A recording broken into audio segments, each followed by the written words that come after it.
بسم اللہ الرحمن الرحیم۔ لیکچر نمبر 22، جماعت دوم، سورۃ الاحزاب، رکوع نمبر 6 یعنی الدرس الخامس جیم، صفحہ نمبر 38۔ آج کے لیکچر میں ہم 5 آیات پڑھیں گے، یعنی آیت نمبر 45، 46، 47، 48 اور 49۔ آیت نمبر 45 دیکھیں گے بیٹا آپ۔ بسم اللہ الرحمن الرحیم۔ یا ایہا النبی انا ارسلناک شاہدا ومبشرا ونذیرا وداعیا الی اللہ بِإِذْنِهِ وَسِرَاجًا مُنِيرًا۔ اب بیٹا یہ آیت نمبر 45 اور 46 ابھی میں نے پڑھی ہے۔ یہ دونوں آیات ہمارے ایکسرسائز میں سوال نمبر 1 کا جواب ہے۔ پیج نمبر 39 پر آ جائیں۔ التمارین، السوال الاول، پہلا سوال۔ اس سبق میں اللہ تعالیٰ نے رسول صلی اللہ علیہ وسلم کا کیا مقام و منصب بیان کیا ہے؟ اس کے آگے پیج نمبر 38 لکھ لیں۔ اب آ جائیں گے بیٹا پیج نمبر 38 پر۔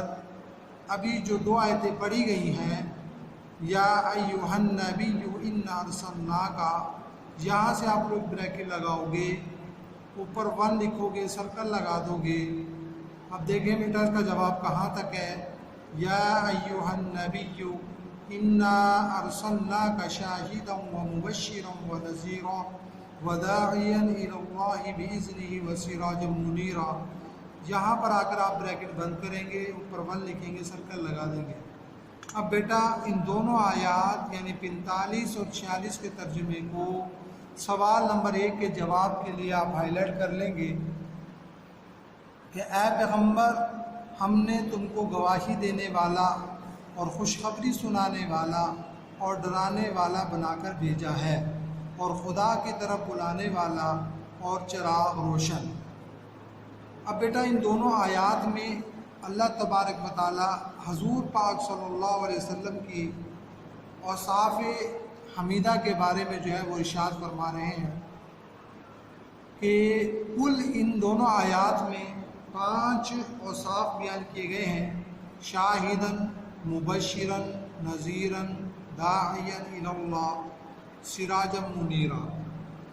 شاہدن کا معنی ہے گواہی دینے والا، یعنی آپ صلی اللہ علیہ وسلم روز آخرت جب تمام امتیں جمع ہوں گی، انبیاء موجود ہوں گے، اور ان کی موجودگی میں بہت سی امتیں اس بات کا انکار کریں گی کہ ہمارے پاس کوئی نبی آیا ہی نہیں جس نے ہمیں دین حق کی دعوت دی ہو، وحدانیت کی دعوت دی ہو، تو حضور پاک صلی اللہ علیہ وسلم جو ہے ان انبیاء کی گواہی دیں گے کہ اللہ یہ فلاں فلاں نبی جو ہے فلاں فلاں امت میں آئے تھے، اور انہوں نے اپنے فرائض منصبی کو انجام دیا، اور انہوں نے دین حق کی دعوت کو صحیح طریقے سے ذمہ داری کے ساتھ لوگوں تک پہنچایا۔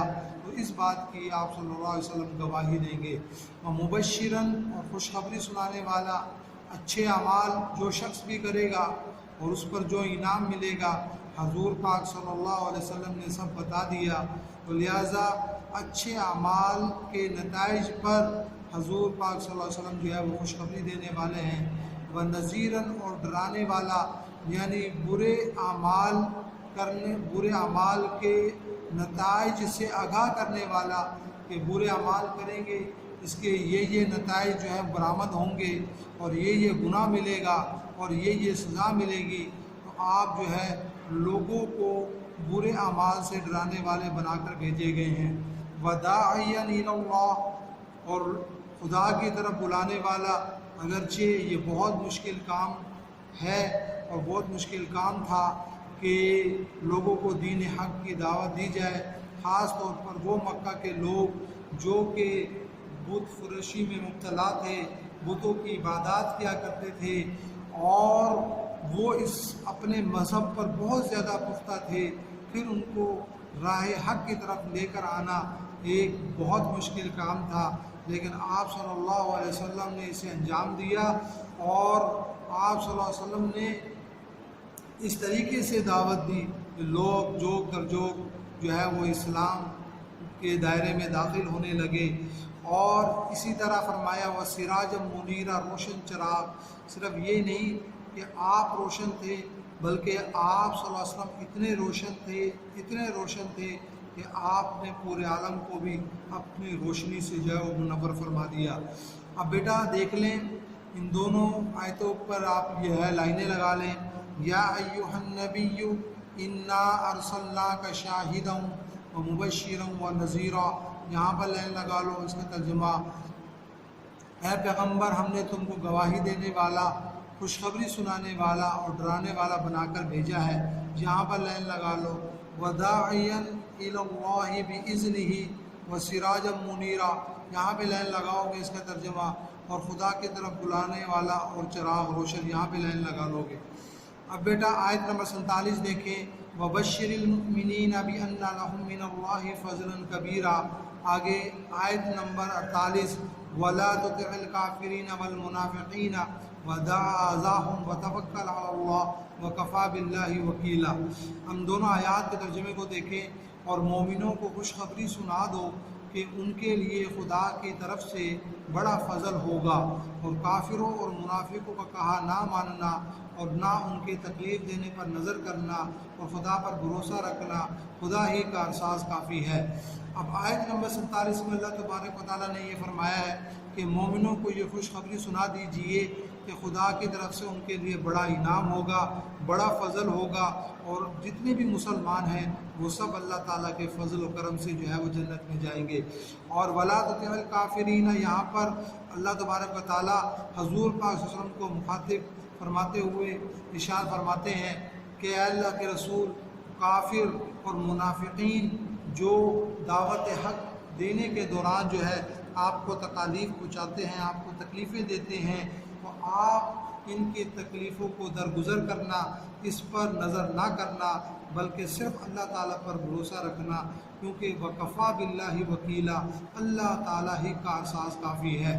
اب بیٹا آپ لائنیں لگا لیں، وبشر المؤمنین، یہاں پہ لائن لگا لو، اس کا ترجمہ اور مومنوں کو خوشخبری سنا دو، یہاں پہ لائن لگا لو، بِأَنَّ لَهُم مِّنَ اللَّهِ فَضْلًا كَبِيرًا، یہاں پہ لائن لگاؤ، اس کا ترجمہ کہ ان کے لیے خدا کی طرف سے بڑا فضل ہوگا، یہاں پہ لائن لگا لو، وَلَا تُطِعِ الْكَافِرِينَ وَالْمُنَافِقِينَ، یہاں پہ لائن لگاؤ، اس کا ترجمہ کافروں اور منافقوں کا کہا نہ ماننا، یہاں پہ لائن لگا لو، وَدَعَ أَذَاهُمْ، یہاں پہ لائن لگا لو، اس کا ترجمہ اور نہ ان کے تکلیف دینے پر نظر کرنا، یہاں پہ لائن لگا لو، وتوکل علی اللہ، یہاں پہ لائن لگاؤ، اس کا ترجمہ خدا اور خدا پر بھروسہ رکھنا، یہاں پر لائن لگا لو، وکفیٰ باللہ وکیلا، یہاں پہ لائن لگاؤ، اس کا ترجمہ اور خدا ہی کا احساس کافی ہے، یہاں پر لائن لگا لو۔ اب بیٹا آیت نمبر 49 جو ہے یہ ہمارے ایکسرسائز میں سوال نمبر 2 کا جواب ہے۔ اب پیج نمبر 39 پر آ جائیں گے، السوال الثانی، دوسرا سوال کہ اس سبق میں طلاق کا کیا خاص حکم بیان ہوا ہے، اس کے آگے پیج نمبر 38 لکھ لیں۔ اب آ جائیں پیج نمبر 38 پر، آیت نمبر 49 دیکھیں، یا ایھا الذین آمنوا اذا نکحتم، یہاں سے آپ لوگ بریکٹ لگاؤ، اوپر 2 لکھو، سرکل لگاؤ۔ اب دیکھیں بیٹا اس کا جواب کہاں تک ہے، یا ایھا الذین آمنوا اذا نکحتم المؤمنات ثم طلقتموهن من قبل ان تمسوهن فما لكم عليهن من عدة تعتدونها فمتعوهن وسرحوهن سراحا جمیلا۔ جمیلا پر آ کر بریکٹ بند کریں گے، اوپر 2 لکھیں گے، آپ سرکل لگا لیں گے۔ اب اس آیت نمبر 49 کے ترجمے کو سوال نمبر 2 کے جواب کے لیے جو ہے آپ ہائی لائٹ کر لیں گے۔ مومنوں، جب تم مومن عورتوں سے نکاح کر کے ان کو ہاتھ لگانے یعنی ان کے پاس جانے سے پہلے طلاق دے دو تو تم کو کچھ اختیار نہیں کہ ان سے عدت پوری کراؤ، ان کو کچھ فائدہ یعنی خرچ دے کر اچھی طرح رخصت کرو،